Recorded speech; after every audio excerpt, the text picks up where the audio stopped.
Hello friend, welcome to my YouTube channel playing study. आज हम class 12 का vector algebra का पार्ट 2 कर रहे हैं। I hope you have watched my first video of vector algebra. Friend, मैंने पिछले वीडियो में आपको बताया था वेक्टर अलजेब्रा का इंट्रोडक्शन। आज हम वेक्टर अलजेब्रा का कुछ क्वेश्चन सॉल्व कर रहे हैं। I hope you like this video. First question है हमारे पास, represent graphically a displacement of 40 kilometre 30 degree west of south. कि हमें क्या रिप्रेजेंट करना है, ग्राफ को रिप्रेजेंट करना है क्या, एक डिस्प्लेसमेंट। सबसे पहले कि डिस्प्लेसमेंट होती क्या है। डिस्प्लेसमेंट क्या है, वेक्टर क्वांटिटी स्केलर क्वांटिटी। आपको पता है कि डिस्प्लेसमेंट होती क्या है कि हम एक पोजीशन से दूसरी पोजीशन पर जाते हैं और उसकी कोई स्पेसिफिक डायरेक्शन लेते हैं। ये पार्ट चूज किया, फिर ये पार्ट चूज किया, तो डिस्प्लेसमेंट की शॉर्टेस्ट डिस्टेंस, तो उसमें कुछ डायरेक्शन का यूज होगा। तो डिस्प्लेसमेंट क्या थी, एक वेक्टर क्वांटिटी थी। तो हमें क्या रिप्रेजेंट करना है, डिस्प्लेसमेंट को करना है, कितना करना है, 40 किलोमीटर है 30 डिग्री वेस्ट ऑफ साउथ। तो डायरेक्शन के हिसाब से हमें इसे रिप्रेजेंट करना है। सबसे पहले हम एक ग्राफ बना लेते हैं, प्लॉट कर लेते हैं direction north east south west. तो इसमें क्या क्या कहा है कि हमें 40 किलोमीटर चलना है, 30 डिग्री होना चाहिए वेस्ट ऑफ साउथ। तो वेस्ट यहाँ पर है, साउथ यहाँ पर है। तो सबसे पहले हम यहाँ पर एंगल बना लेते हैं 30 डिग्री का।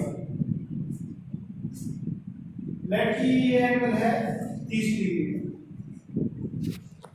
यहाँ पर सबसे पहले 30 डिग्री का कोई एंगल बना लेते हैं, इसको हम डिनोट करते हैं कि ये इसका ओरिजिन है। ये ओरिजिन से हमने एक एंगल बनाया, प्रकार की सहायता से आप यहाँ पर एंगल बना सकते हैं।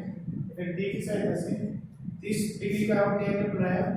उसके बाद इसमें क्या कहा है कि वो 40 किलोमीटर चला है वेस्ट ऑफ साउथ। तो वेस्ट ऑफ साउथ तो डायरेक्शन है यहाँ।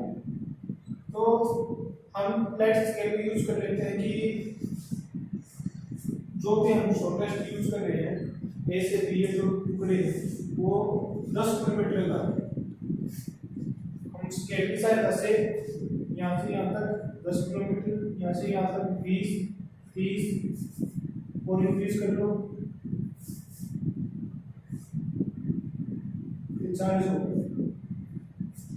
तो यहाँ पर हम उस पॉइंट को डिनोट कर देते हैं, लेट जीरो पॉइंट है पी।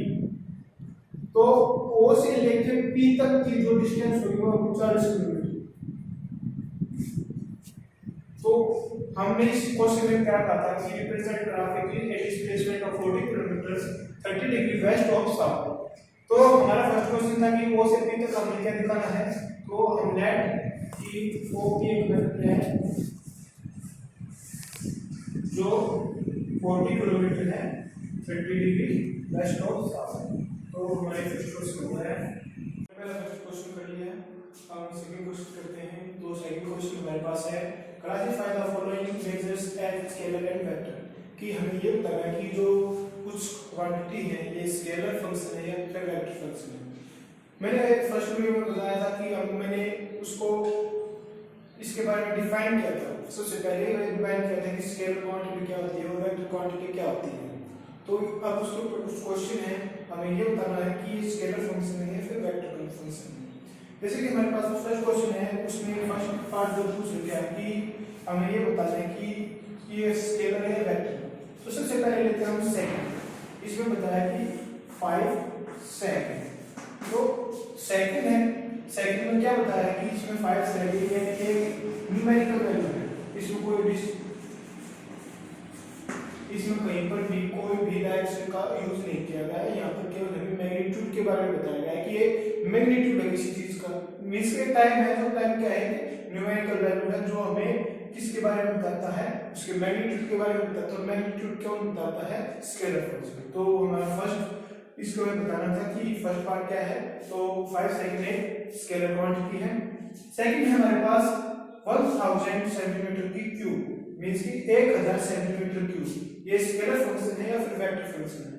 तो 1000 सेंटीमीटर क्यूब मींस ये किसी की एक डेंसिटी हो सकती है। डेंसिटी क्या है, मीन्स वॉल्यूम हो सकती है। तो किसी की वॉल्यूम है, क्योंकि सेंटीमीटर क्यूब में है तो वॉल्यूम है, तो वॉल्यूम क्या है, एक मैग्नीट्यूड है उसका, उसकी एक न्यूमेरिकल वैल्यू है, तो वो भी क्या है, स्केलर फंक्शन है। तो ये स्केलर फंक्शन है, इसको मैं ऐसे रिप्रेजेंट करता हूँ, ये भी एक स्केलर फंक्शन है, इसको भी ऐसे रिप्रेजेंट करता हूँ। थर्ड हमारे पास 10 न्यूटन। न्यूटन क्या है, सबसे पहले तो हमें ये पता होना चाहिए न्यूटन है किसकी यूनिट है। तो अब आप जिस डे होगे आपको पता होगा जो न्यूटन है वो एसआई यूनिट है फोर्स की। फोर्स किसके इक्वल होता है, तो फोर्स अगर हम किसी भी बॉडी पर लगाते हैं, लेट की कोई बॉडी है यहाँ पर, उसका कुछ मास होगा, उसका हम कुछ फोर्स लगाते हैं, फोर्स लगाने के बाद हम कुछ डिस्प्लेसमेंट करते हैं कोई बॉडी, तो अगर हमने फोर्स किया और उसकी डिस्प्लेसमेंट हुई तो मींस उसकी कुछ डायरेक्शन है, किसी डायरेक्शन में हमने वो मूव किया है तब जाके फोर्स लगता है। तो हमारे पास इसमें डायरेक्शन भी आ गई है, फोर्स भी है, फोर्स में हमारे पास मैग्नीट्यूड दे दिया इसका कि मैग्नीट्यूड इसका इतना है और इसकी डायरेक्शन भी कुछ हमें मिल चुकी है। तो जो न्यूटन है ये 10 न्यूटन क्या है, वेक्टर क्वांटिटी जिसे हम v से डिनोट करते हैं।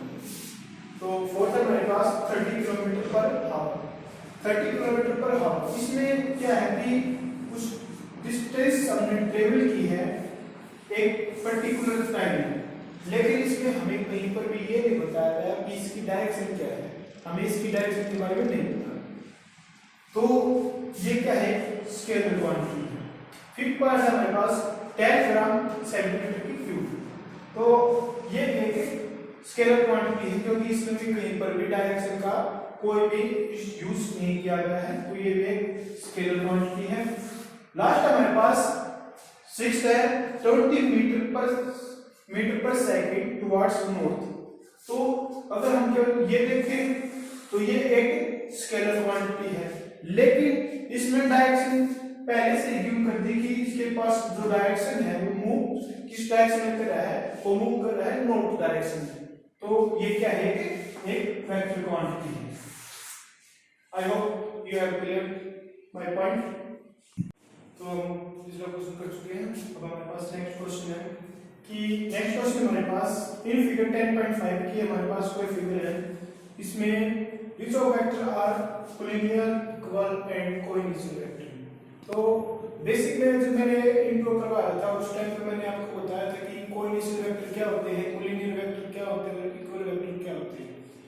तो ये क्वेश्चन अब आया है कि हमारे पास इसमें से ये बताना है कि हमारे पास इसमें से कोलिनियर वेक्टर क्या कौन सा है, इक्वल कौन सा और कोइंसिडेंट वेक्टर कौन सा है। तो मैंने उस टाइम में बताया था कि कोलिनियर कौन से वेक्टर होते हैं कि जो वेक्टर एक दूसरे के पैरेलल में हो और उनका मैग्नीट्यूड भी सेम हो, वे होते हैं कोलिनियर। इक्वल वेक्टर कौन से हैं, जिनका मैग्नीट्यूड और डायरेक्शन दोनों सेम हो। को इनिशियल, जिसका इनिशियल पॉइंट सेम हो, उसे हम कोइंसिडेंट वेक्टर कहते हैं। तो सबसे पहले हमारे पास कोलिनियर वेक्टर। तो कोलिनियर का मतलब है कि उसका मैग्नीट्यूड और एक दूसरे के पैरेलल में होंगे। तो हम देख रहे हैं कि यहाँ पर कोई भी हम डिफाइन कर लेते हैं कि ए पॉइंट है, यहाँ पर मैंने एक ये पॉइंट है, यहाँ पर इसको हम बी मान लेते हैं। तो सबसे पहले है कोलिनियर वेक्टर। कोलिनियर वेक्टर का मतलब है कि उसका मैग्नीट्यूड सेम होगा और उस वे एक दूसरे के पैरेलल में होंगे। लेट कि हम इसको आगे बढ़ा दें तो हमारे पास एक वेक्टर सी है जो इस डायरेक्शन में है, एक वेक्टर ये है ए है जो इस डायरेक्शन में है, तो इसका मैग्नीट्यूड दोनों सेम है। लेट कि ये इसके पैरेलल में है, तो पैरेलल में है तो ये क्या है कि कोलिनियर वेक्टर है। तो हमारे पास कोलिनियर वेक्टर कौन कौन से हैं, वेक्टर ए, वेक्टर सी और वेक्टर डी, ये हमारे पास कोलिनियर वेक्टर है। नंबर 2 है हमारे पास कि इक्वल वेक्टर कौन कौन से हैं। तो इक्वल वेक्टर क्या है कि उनकी डायरेक्शन और उनका मैग्नीट्यूड दोनों सेम होंगे। तो डायरेक्शन किसकी सेम है और किसका मैग्नीट्यूड सेम है कि यहां से लेकर यहां तक, यहां से यहां तक।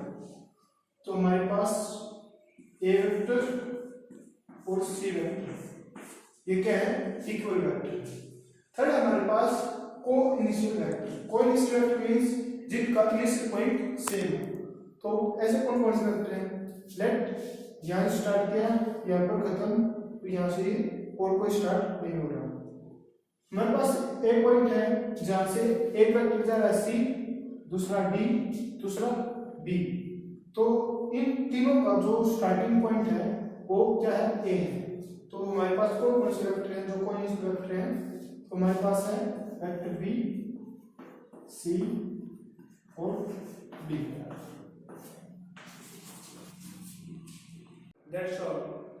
Guys, if you like my video, then share and subscribe my YouTube channel. And if you have any doubt, then comment it. I will solve your problem in my next video.